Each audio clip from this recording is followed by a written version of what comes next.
Hello, my name is William Abel, and this is Common Sense. I'd like to thank GCD Network for helping to sponsor this program. If you like what you see and you like the videos we put on here, you can feel free to go ahead and donate through Cash App at $AbelTX31. Once again, that's at Cash App $Abel ABEL TX31. We appreciate all donations, no matter how big or how small. So tonight we're going to go ahead and discuss several things. I wanted to touch on the whole Granger issue that came up in December 22nd. Unfortunately, December 24th, I've been out for a couple weeks, and I haven't touched on that yet. So I do want to touch on that. I'm also going to go over the representative that I have here in Texas that I ran against last election, and I'm going to be running against again. Coming up in this next primary, John Carter and his voting record. Also, I'm going to go ahead and obviously we're going to touch on the thing that everybody and their mother's been talking about, and that's the meeting between Trump, Zelensky, and J.D. Vance. And I'm going to point out a couple things that I noticed while watching the exchange, and something I've been saying the whole time. So let's go ahead and get into this. And I'm going to start with the Granger story. For those of you that don't know, Texas Rep. Granger, 81, who missed 6 months of key House votes, fan living in a retirement community that specializes in memory care. So the article states, an elderly Texas member of Congress who has been seemingly missing from the Capitol for 6 months is now living in a retirement community that specializes in memory care. And even her family acknowledges she has exhibited possible signs of dementia. Longtime Republican Representative Granger, 81, has not cast a vote in Washington, D.C. since July, despite the GOP super slim majority in the chamber. Questions about Granger's health caused massive uproar after the Dallas Express, which was founded by one of her political opponents, reported on Friday she was living full-time in a memory care unit and was moved there after she was found wandering her neighborhood. Granger did not run for re-election in November, but her disappearance is especially significant given the tiny majority Republicans hold in the House and the massive votes that are taking place, including the government spending bill, in the waning days of her tenure. However, her son told the Post that her claim was a load of bullshit and that she moved into a condo in an independent living community because she was getting bored and lonely in her Fort Worth apartment. Three sources close to Granger, including her son Brandon, her current spokesperson, and another source familiar, have denied to the Post that she's living in a memory care unit. Her son was coy with the Post about whether she received care from that unit. They have a memory care facility there, but she's in an independent living facility. It's a nice condo. I helped her move in, Brandon Granger said. Brandon Granger acknowledged that his mother has exhibited signs of dementia, but that they only emerged in the last 3 months after she was already living at the facility.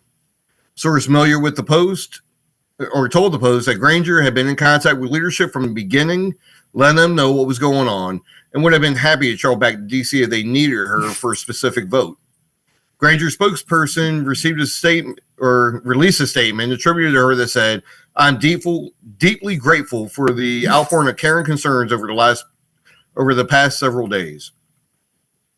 As many of her family, friends, and colleagues have known, I've been navigating some unforeseen health challenges over the past year. However, since early September, my health challenges have progressed, making frequent travel to Washington both difficult and unpredictable." Dallas Express reporters who visited the facility confirmed Granger's residency and inquire about how she planned to vote on the spending bill were not permitted to speak with the Congresswoman, according to the publication. Employees, however, confirmed that Granger was living in the facility, the Express reported.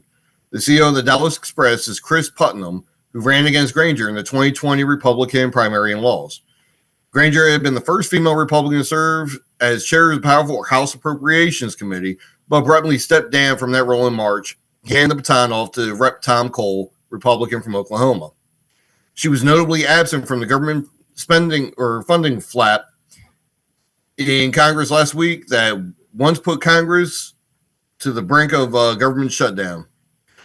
Despite her pronounced absence from votes in Washington, D.C. over recent months, Granger made an appearance last month when she was honored with a portrait. House Speaker Mike Johnson and House Majority Leader Steve Scalise were present at that unveiling.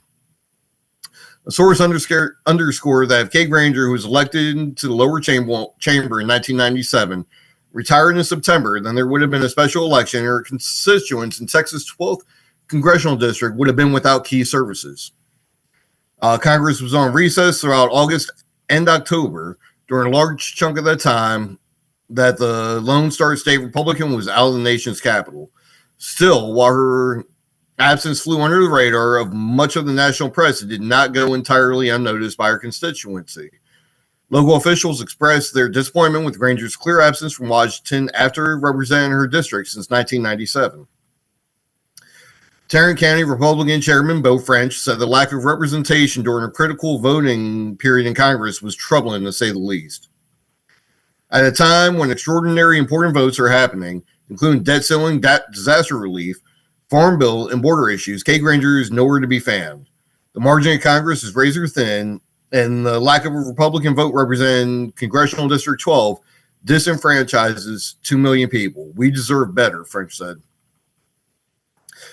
The state Republican executive chairman, Rolando Garcia, said it was sad and humiliating way for Granger to end her 30-year political career, which included being mayor of Fort Worth. The fact that Kay Granger is unable to leave her nursing home to participate in the most important congressional vote of the year suggests she was already in visible decline when she ran for re-election in 2022, Garcia wrote on X. A sad and humiliating way to end her political career. Sad that nobody cared enough to take away the keys before she reached this moment. Granger's constituents also expressed their concerns over lack of representation, suggesting that Congressman-elect Craig Goldman, who won her seat in November, should take over the job early. We need someone there with their full capacities. Swear Craig in early. That's the solution. That's the right thing to do. She just missed a big vote. It wasn't win-loss on one vote, but we still have to protect our country. It's not about her feelings. She's a public servant. We have thanked her for her service, but now she needs to resign. Tarrant County resident Holly Piemans told the Express. Granger and her staff will remain on taxpayers' payroll until January 3rd. So this is a prime example of why I go ahead and speak so highly about having term limits. We got people like Kay Granger. We've seen what happened with Dianne Feinstein, where she was basically looking mummified, couldn't get around, missed a bunch of votes and everything, which I'm not really too sad about because she wasn't going to vote for anything that I think would be beneficial to the country. But there comes a time when people need to step away, but as long as they have the position and they don't really have to do anything, they're not going to step away. Because once they have so much tenure in government, they have all the lobbyists, they have all of the PACs and everything else. They're going to fund them, give them all the money they need.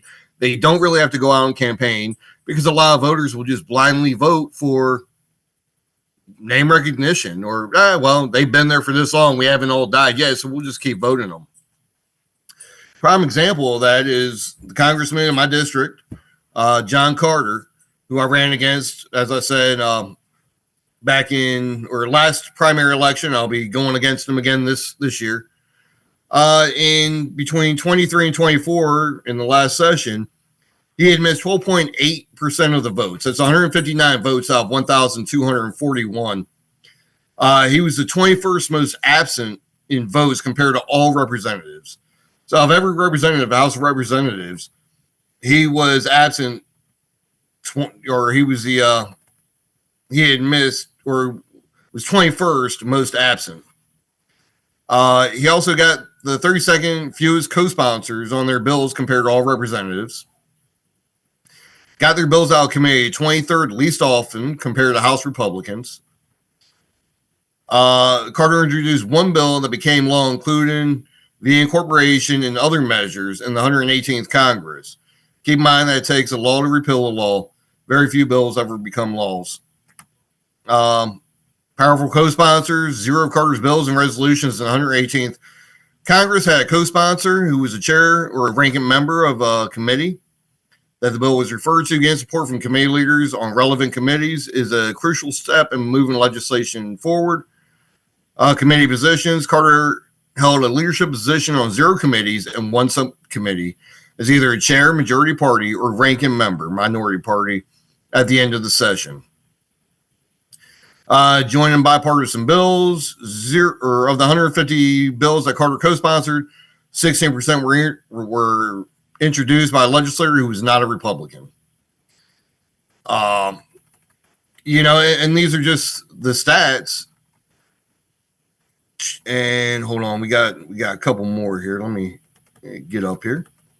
He introduced the 18th fewest bills compared to House Republicans. Got bipartisan co-sponsors on the 14th fewest bills compared to serving 10 plus years. Let's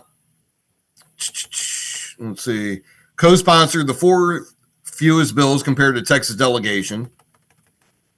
So these are things that people actually need to look at and see to understand, are these people truly representing us? Are they earning their paychecks? And I mean, as I'm sure you all remember, when they were trying to pass the spending bill in December, they tried throwing a pay hike. Well, if our representatives aren't going to D.C., if they're not representing us, if they're not going ahead and making these votes, especially the way we want them to vote, ask yourself, why do we keep electing them? Because I'm bringing up Carter and Kay Granger, but I'll tell you, 95% of the representatives up in Washington, D.C. need to be replaced. And that includes the House and the Senate. There's too many of them to take advantage and take for granted what they do and the responsibility they have. As long as they're making money and they're going ahead and benefiting from their position, they just want to hang on to it as long as they can.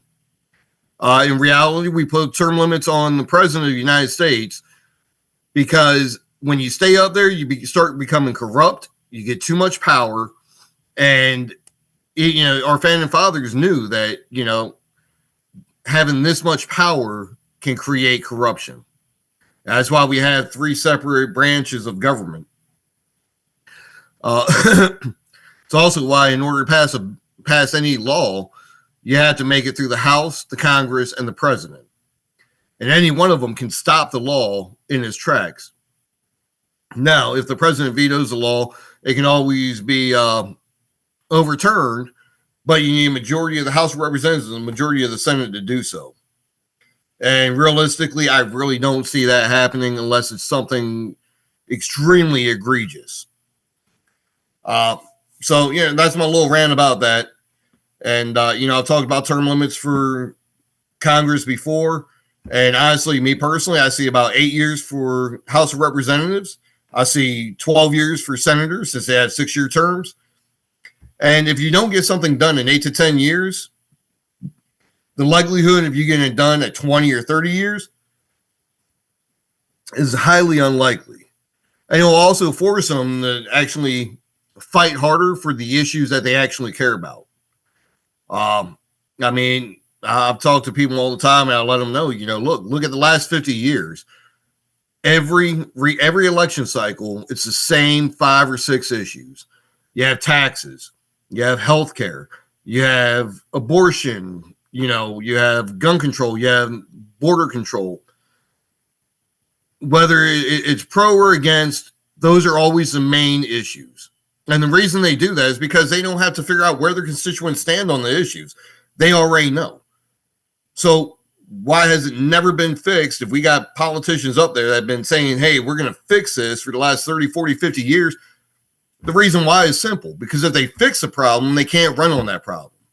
Then they'd actually have to go back to their districts and find out what issues are most pressing to their constituents and where they stand, and then try and make a stand and hope that they make the right decision and make the stand on the side of a majority of their constituents. It's way too risky. They don't want to take that risk, not with that comfy job they got. And that's why they don't do it. I would also go ahead and look at going ahead and putting age limits. We don't allow, we have age limits for, how old you have to be to run for an office. There should be a cutoff age too. I mean, we've seen it with Joe Biden. We've seen it with Dianne Feinstein. We've seen it with Mitch McConnell, Granger. I mean, the list goes on and on.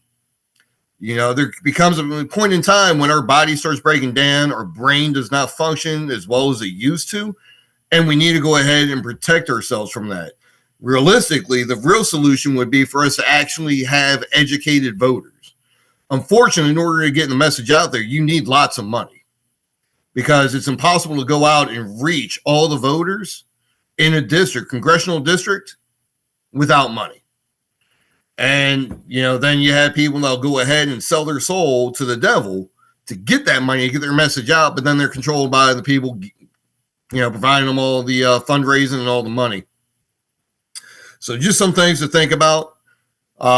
Next, I'm going to play a clip from the Trump-Zelensky meeting on the J.D. Vance. I'm sure everybody's heard about that. I mean, it's literally been one of the biggest stories this week. Pretty much everywhere you hear. I'm just going to play a short clip. That way, hopefully, the video doesn't get too distorted. And then I'm going to go ahead and break down some of what I've witnessed and what I saw in the video. And we'll go from there. So let me go ahead and share the screen. And let me share the screen. Oh,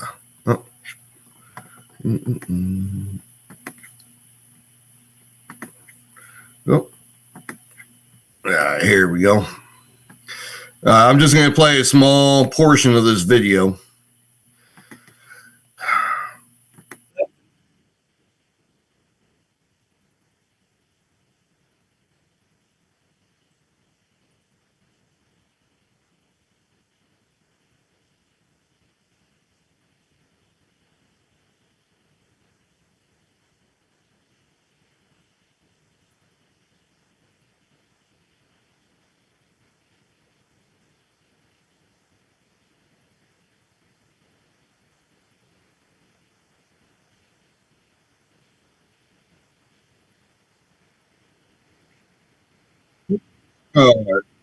So, I mean, it was just a small snippet.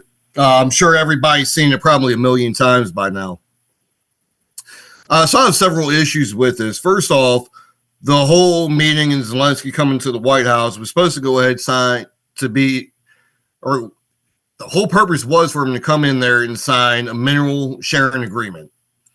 What this agreement would allow the U.S. to recuperate some $350 billion worth of military equipment, aid, money, everything else that we gave them, which he is coming out saying it was never a loan. It was always a grant, a gift that was not meant to be paid back.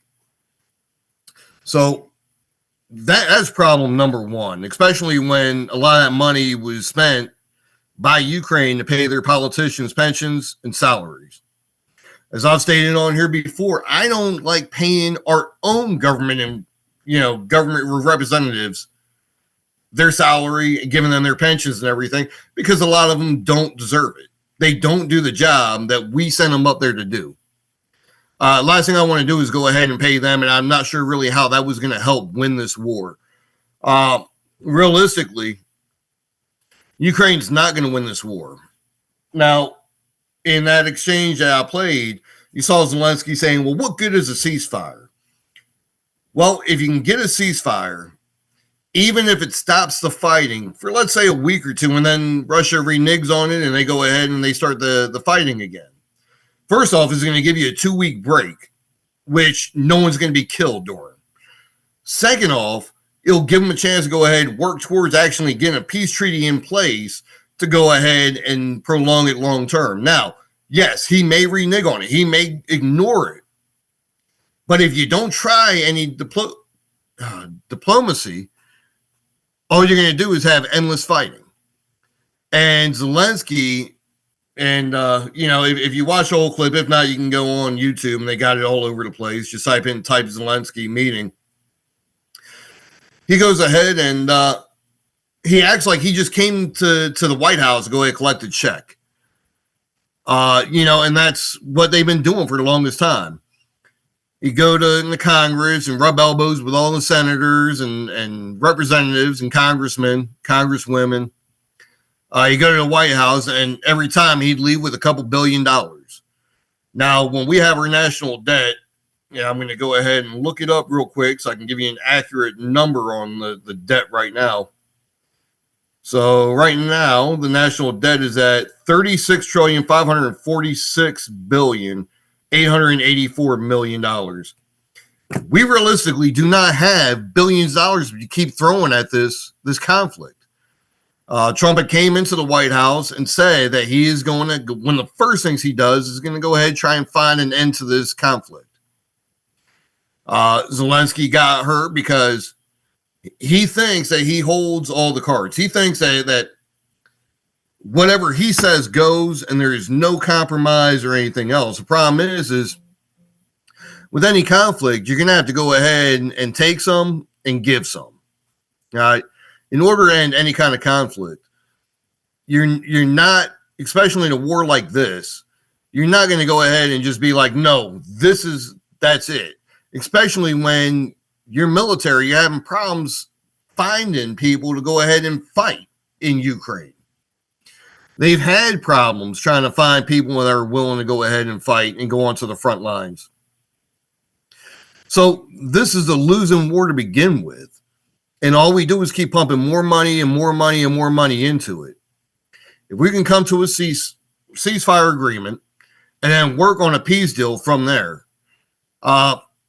but the mineral rights deal would have also helped in this process because we would have had Americans over there in Ukraine going ahead, doing their thing over there with the minerals, where it would not have been beneficial for Russia to go ahead and attack, because if you go ahead and you kill Americans while they're over there working, you injure them, even attacking them in that area, that's a justification to bring the U.S. into a war. And we used this tactic in the past. During World War I, we were actually sent a ship over to Britain. We said it was a passenger ship, which was later determined to actually be a ship delivering goods and supplies to Britain. Germans sank it, justifying us entering into World War I. Which after we ended shortly after. We weren't in World War I for a long extended period of time.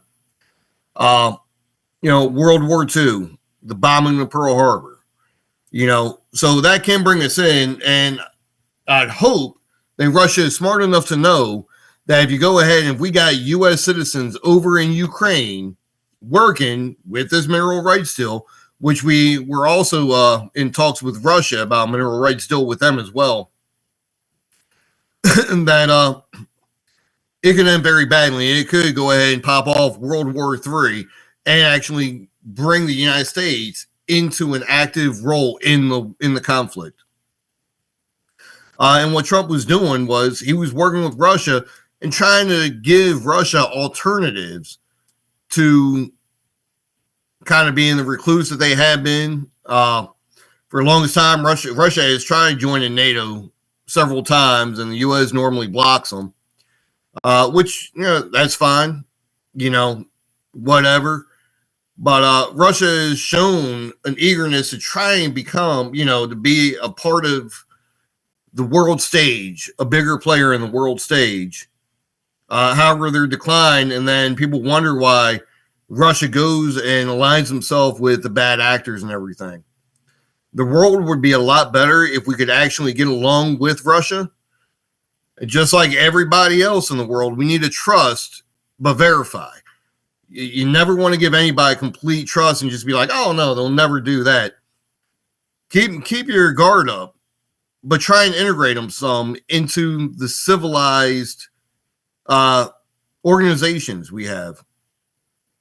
Now, obviously, in the United Nations, I've talked about that a million, probably about 10 million times. that organization is pretty much done.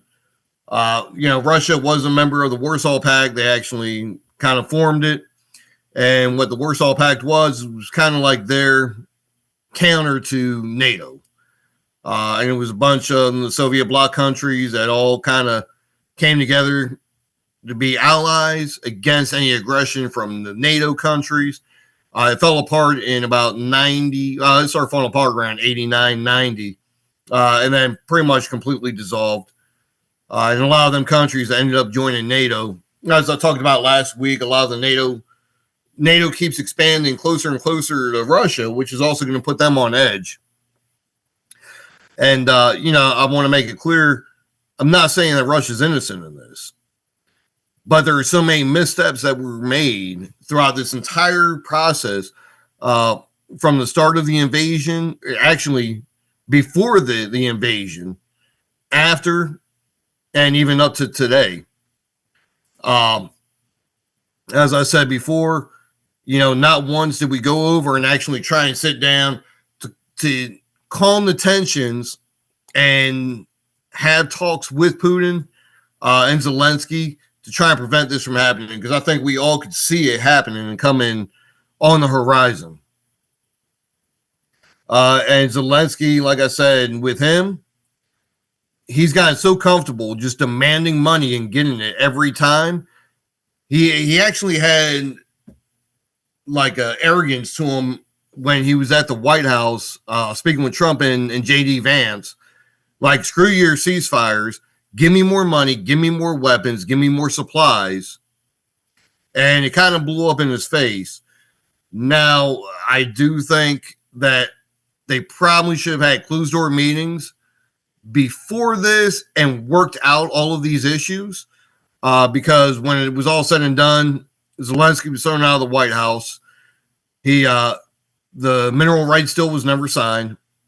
And basically, their chance of securing a ceasefire was thrown out the window. Now you have a bunch of countries in Europe saying, oh, yeah, hey, we stand with you. Well, yeah, that's great. They've been standing with Ukraine the whole time. But they let the United States, as always, take the lead and provide them with a majority of the money they were receiving, the military equipment, and everything else.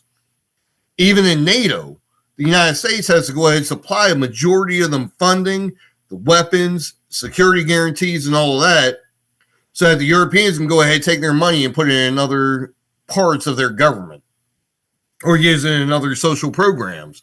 And they allow the U.S. to take a brunt of that. And we see the same thing. And, we see it with NATO. We see it with Canada. Canada's only invests a very tiny portion of their GDP into their military defense because they're like, well, the U.S. has got us. We don't have to worry about that. Well, it's about time these countries realize that, well, yeah, we will help them when we can. But to think that they don't need a military, they don't have to spend anything for their own defense, and the American taxpayers will just take care of it for them, those days are gone. It's not the way it's supposed to happen. And they got too comfortable after World War II when we took the lead because they were trying to rebuild their economies, their countries, and everything else after the devastation that happened there. They got too used to it. And unfortunately, we had a bunch of members of the government that were all too complacent with letting them go ahead and do that. And we're just like, oh, well, we'll just go ahead and spend extra on our military so we can go ahead and take care of our country and every other country in the world.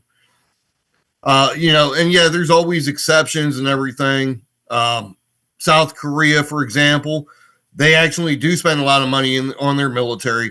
They take their military very seriously. We do have a presence there because that war is still ongoing. I'm not sure if you realize it or not, but there was a ceasefire agreement between North and South Korea, but there was never an official end to the war. So the war that started in 1950, and we got a ceasefire agreement done in 1953. Technically, that war is still ongoing. When Japan lost World War II, they made concessions as far as their military goes and everything. So we went ahead and we have military bases in Japan to go ahead and help provide them with extra security and everything due to the negotiations of their surrender after World War II. And like I said, right after World War II, as the European nations were trying to rebuild their economies and get their get their economies and their countries built back up, it's fine to help them out. But at the same time, we don't have an endless supply of cash to go ahead and fund all of this, especially when we look at the trade deficits and everything with us in just about every country in the world, sadly. It's not everyone. There's a handful of them where we're not being taken advantage of. But there comes a certain time when we got to say, okay, enough's enough, and we got to go ahead and actually take care of the United States. Because let's face it, when you look at these spending bills, when you look at all the money we send out in foreign aid, including to the Taliban, and all kinds of terrorist organizations, and organizations and countries that hate our guts and want to see the complete demise of the United States, it makes you sick. It truly and honestly does. Because while we have people in the United States struggling and living paycheck to paycheck, we're taking this money out of your check, taking money out of your hands to go ahead and send it to these foreign countries who they don't help us in any way. It does not benefit us in any way. Giving the Taliban money, it's not helping us. Giving having money go to Iran and all these countries that hate our guts, it's not benefiting us. But then we're even giving it to well-established countries and everything. And we're giving foreign aid to them. Why are we trying to help everybody else but ourselves? And the only thing I can come up with reasonably is that it's basically a money laundering scheme. We send money to one country, they funnel it through a couple places. The representatives get a nice little kickback, or they get some money thrown into their campaign accounts through some company that may or may not exist. That's used as a front. And I think that's what happened to some of the money we sent to Ukraine. I think that happens with a lot of the money we send to the United Nations, which we send them. Let me see. I think it was $13.5 billion a year. Nope. Let's see. So the UN, they get $12.5 billion a year, which makes up a majority of their funding. So why are we doing that? And like I've talked about the UN, I'll say it one more time, just in case someone did not hear it the other million times I said it. The UN was formed in order to go ahead and stop and prevent wars. If you look back in history, they have failed to do that on a consistent basis. But the one thing they have been able to do is they have been able to condemn the United States time and time again for not welcoming illegal immigrants into our country with open arms, for overturning Roe v. Wade. Even though it didn't abolish abortion, all it did was send it back to the states to decide what that state wants to do, for use of natural gas. They've been complacent in all kinds of things. They couldn't even condemn Hamas for attacking Israel after the October 7th attacks. It got shot down. It's ridiculous, and we're paying all this money in for what? What have they done to benefit the world? They have their own agenda, and it's not the agenda that we signed up for when the UN was formed. There's so much wasteful spending going on in the government, and nobody's doing anything about it. I got a couple minutes left, so with the couple minutes left, I am going to talk about some veteran issues that I really want to see happen. Because, as you know, I went off and I went to the hospital. It was a civilian hospital on Christmas Eve. And when I went in, I had a toothache that morning, so I went in to get some antibiotics in case I had a tooth infection. It was the holidays. I wasn't sure when I'd be able to get in to see a dentist. They went off and told them, I said, I don't need no pain meds. All I need are antibiotics. It's all I need. That way, if it is an infection, I got something to kind of keep the infection in place until I can go ahead and get in and see a dentist. Told me, okay, time and time again. They said, hey, we're going to give you a shot. It's going to help with your with the tooth infection and whatnot. So my understanding was it was an antibiotic. Well, it ended up being a shot of Toradol. And that shot of Toradol screwed me up. I had it so I couldn't see straight for about a month and a half. I wasn't able to drive for about close to a month and a half. It's been, it's been over 2 months now. We're going on month 3. And I'm still having effects of it. But they wanted to go ahead and say, oh, well, it was probably a stroke. Couldn't find any signs of a stroke. And they discharged me, just kind of wished me the best of luck in trying to find some kind of treatment and figure out what's going on and get it fixed. I went to the Army Hospital at Fort Hood, and they're like, well, we don't have the specialist here. So I went to the VA. I was able to get into the clinic fairly quickly. Doctor said, oh, yeah, hey, we'll get you an appointment with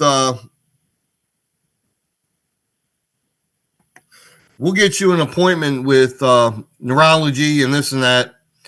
Well, 4 weeks later, I'm finally getting in with neurology through the VA. Now, don't get me wrong. I'm grateful that the VA is trying to help me with this problem. But 4 weeks for a neurology appointment seems a little excessive. And also, it's like with the mental health capabilities there, I've went to some of the groups there with mental health, concerned mental health. I've tried seeing some therapists there. They leave a lot to be desired. And if you go to an outside source, a lot of times those therapists will go ahead and they'll fall out of network, saying you got to go find a new one. And if you've ever dealt with PTSD or mental health issues, you know that not just any therapist is going to work for you. You got to find one that actually works for you. And I've seen cases where people have went to go see one, they had one that worked for them, and then they had to move. And they've had to change therapists about 6, 7, 8 times, each time reliving all the trauma that they've experienced. One of the issues I have is Congress has a slush fund to go ahead and pay off the accusers of, or pay off the accusers of the congressman's accusers from a slush fund. And we know that a lot of our tax dollars have went to that. Well, why can't we do something similar for the veterans where if you have a therapist that works for you, they fall out of network, we can take money out of this fund that's set aside to go ahead and start to pay for them to continue to see the therapist that's actually helping them and get them back on track so they can go ahead and become constructive members of society, as well as go ahead helping them so that they don't feel lost, stop seeking the help, and commit suicide. Because unfortunately, I've known way too many friends and former colleagues that have taken their own lives. Some of them, while I was on active duty, I've had to deal with suicide multiple times, and even now as a veteran. Unfortunately, I've been to way too many funerals of people that they just got to the end of the rope and they ended their life. So that's one thing we can do to help the veterans of this country. And, honestly, not only because I am a veteran, but because I've seen it firsthand and everything that the veterans have done for this country, I think it's the least we can do to help them out. Another thing I see, we got a huge veteran homeless population here. And as I've said before, when I was getting out of the Army at Fort Hood, they had some FEMA trailers set up. And they had like IOPs, which are intensive outpatient programs, and they use these trailers. And if I remember correctly, it was about 2 to 3 rooms in them. They had a bath, they had a shower, bathroom, kitchen area, the whole 9 yards. So you can realistically have someone living in these trailers. Well, when the IOP went off and got a building, they moved to a building. They got rid of all of these FEMA trailers, and they just kind of toss them out. There's no reason why we can't get trailers like that and use them to go ahead and house the homeless veterans, get them the help they need, whether it's mental health help, substance abuse help. They can use the education facilities that are located on base, and they can also go ahead, kind of pull their own weight and cut the grass, do area beautification, go around, pick up the trash, do a lot of the menial jobs that the soldiers currently do, so the soldiers can actually be training during this time. And then a lot of the waste that we see in the dining facilities on military bases, we can allow them to go ahead and eat there at the dining facility after the soldiers eat. So normal hours for the soldiers would be from 7:30 in the morning to 9 o'clock in the morning. So then you go ahead, you let the homeless veterans eat from 9 o'clock to 10. Lunchtime is normally 11:30 to 1. So you allow the homeless vets to go on from 1 o'clock to 2 o'clock to eat lunch. And then dinner is normally 4:30 in the evening to about 6 o'clock. So from 6 to 7, you allow the homeless veterans to go in there and eat. That's going to go ahead and actually put to good use the excess food instead of throwing it all away. It'll be helping these veterans get back on their feet and be able to reintegrate back into society. And if they have substance abuse problems, they have mental health problems, they can actually get the help they need. And we can get them off the street and under some kind of shelter and provide some kind of housing for them short term until we can get them back on their feet and they can go back out into society and go ahead and integrate themselves back into society. So those are just some of the things. There's a lot more things I want to talk about on veterans issues. I'll get to that next week. So until then, once again, my name is William Abel. This is Common Sense. I'd like to thank GCD Network for helping sponsor this program. And if you'd like to go ahead and help them sponsor this program as well, you can do so through Cash App at $Abel, ABEL, TX31. Once again, that's $Abel, TX31. So until next week, God bless the United States, God bless Texas, and God bless each and every one of you. Thank you and good night.